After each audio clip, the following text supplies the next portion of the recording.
నమస్కారం. ఈరోజు శ్రీదేవి కొత్తపల్లి ఛానల్ నుంచి యాక్టివిటీస్ డాన్సెస్ కాదండి, వంటలు కూడా ఉంటాయి. ఇప్పుడు వంటల్లో మనం ఏం చేసుకోబోతున్నామంటే రుచికరమైన దోశ. ఇప్పుడు దోశకి కావాల్సిన పదార్థాలు దోశ పిండి అనమాట. ఇదైతే పిండిని మనం నేతో 1 గంట తీసుకుంటున్నాను, 2 గంటలు.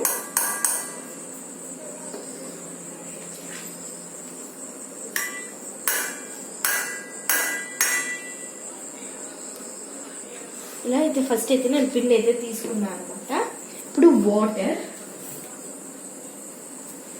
దీంతో అయితే వాటర్ యాడ్ చేయాలి.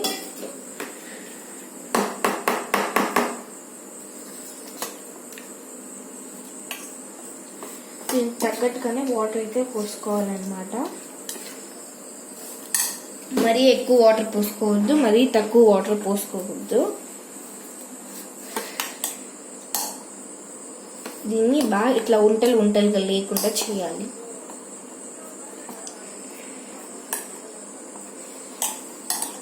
నేనైతే ఈ 3 గంటల పిండికి 3.5 గంట పిండికి 1 టీ కప్తో 2 టీ కప్ అయితే పోస నేను చెంబు తీసుకున్నాను అనమాట. చెంబులో ఒక 1/4 భాగం అయితే నేను వాటర్ అయితే యాడ్ చేసుకున్నాను. దీంతో ఇలా బాగా నేను ఎలా కలుపుతున్నాను చూడండి. అలా అయితే మీరు కలపాలి. ఇట్లా కలిపితేనే మీకు అంతా దోశ పిండి అయితే ప్లెయిన్గా నీట్గా వస్తుందన్నమాట. చూసారు కదా ఇప్పుడు ఎంత నీట్గా వచ్చేసిందో కదా. ఇప్పుడు దీంతోకి కావాల్సింది సోడా అనమాట. ఇక్కడ మీరు చూస్తున్నారు కదా, ఇదైతే సోడా వచ్చేసి ఎక్కువగా తీసుకోకూడదు. నేనైతే చూపిస్తున్న క్వాంటిటీ చూడండి. ఇక్కడ ఇంతే టేబుల్ స్పూన్ అనమాట, ఎక్కువ కూడా కాదు, టేబుల్ స్పూన్. ఇది వేసి బాగా కలపాలి. ఇక్కడ సగం ఉండి సగం ఉండకుండా కాకుండా బాగా కలపాలి. ఇలా నా దగ్గర గ్రైండర్ లేదు, అందుకనేసి నేను గెంటితోనే మజ్జిగ చిరికేది అయితే నా దగ్గర లేదనమాట. కాబట్టి నేను గెంటితోనే కలిపేస్తున్నా.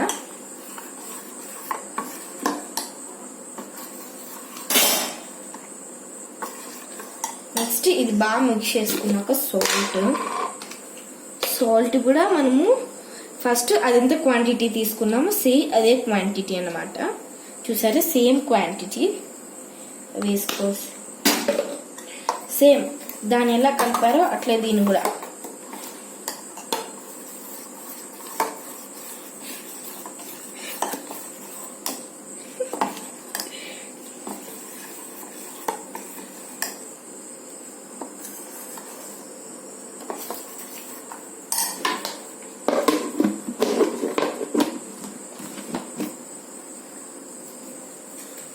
ఇది పిండి అయితే చాలా జిల్లుగా ఉంది కదా, కాబట్టి నేను తీసుకున్నాను.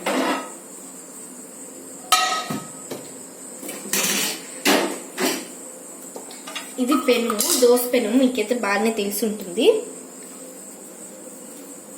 దీన్ని ఏం చేయాలంటే ఫస్ట్ మీరు దీన్ని దోశ పెన్ను తీసుకోకముందు కొద్దిగా వాటర్ వేసి కొద్దిగా సోప్ తీసుకొని మరీ ఎక్కువగా తీసుకోవద్దండి. ఊరికే అట్లా చూపించండి. సోప్కి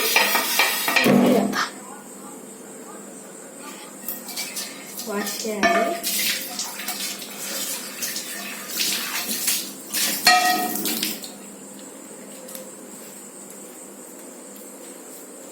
వాష్ చేసిన తర్వాత నీళ్ళు అట్లే ఉండనివ్వండి. ఇక్కడ మనము వంటకైతే అదైతే ప్లెజర్ అయితే అబ్జర్వ్ చేసుకుంటుంది. ఫస్ట్ హైలో పెట్టుకొని దీంట్లో పెట్టండి. మళ్ళీ దోశ చేసి దానికి కావాల్సింది పిండి, నూనె. అయితే ఇది బాగా ఇది చేయాలి. మళ్ళీ దోశ గంట అనమాట. ఇది దోశ గంటి, మీకు ఆల్రెడీ తెలిసి ఉంటుంది. దోశ గంటి ఇప్పుడు ఆ వేడిని ఇట్లా చూపించాలి. తాముంద సోట ఇట్లా చూపించారంటే ఇది ఈజీగా ఆరిపోతుంది. మళ్ళీ ఎరగేట దానిపైన ఇట్లా ఫస్ట్ తామగా కొద్దిగా ఆరిన తర్వాత ఎరగేడ్లు అయితే ఒకసారి ఇట్లా అప్లై చేసుకోవాలి. మళ్ళీ తీసి పక్కన పెట్టుకోవాలి. మళ్ళీ అయితే దాన్ని చూపించాలన్నమాట. ఇట్లా మంట దగ్గరికి ఇట్లా పెట్టామంటే అది ఈజీగా అది వేడిని అయితే అబ్జర్వ్ చేసుకుంటుంది. మళ్ళీ దానిపైన అట్లా ఊబండి.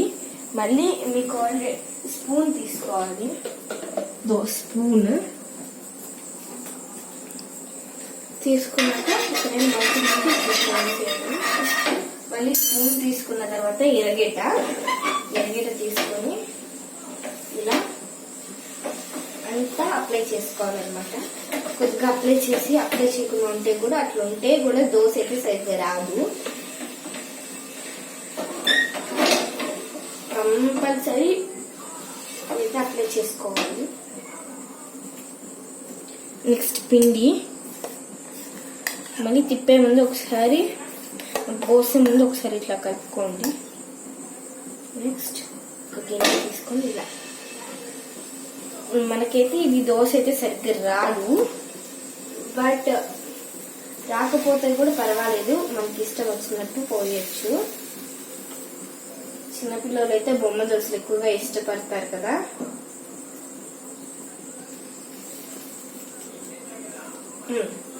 నాకైతే సరిగ్గా అయితే నార్మల్ గా రాలేదు, బట్ కొద్దిగా సర్కిల్ వచ్చింది. మళ్ళీ దానిపైన కొద్దిగా ఇదైతే ఆయిల్ ఎక్కువ తీసుకోకూడదు, ఒక చుక్క ఇలా అని. మరీ ఎక్కువ అంటే ఇదిగా ఉంటుంది. తీసుకున్న తర్వాత ఇది బాగా ఇది అవ్వాలి, హై ఫ్లేమ్ లో పెట్టుకోండి. అప్పుడు ఈజీగా దోశ అయితే మీకు రెడీ అయిపోతుంది. దోశ అయితే బాగా వచ్చినట్టు అనుకుంటా, బాగానే కాలింది. ఇప్పుడు ఇలా వేసేసి ఇలా అన్నది దోశ చూసారే ఎట్లా కాలిందో పైన.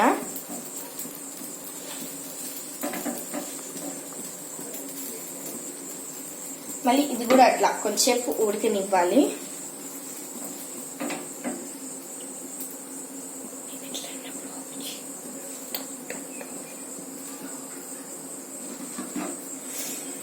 మళ్ళీ కొద్దిగా ఇట్లా పెట్టి చూసారంటే కొద్దిగా డిఫరెన్స్ అయితే మీకు తెలుస్తుంది. ఇదైతే బాగా అయితే కాలిపోయింది అనమాట. దీన్ని తీసి దీంతో వేసేస్తున్నాను.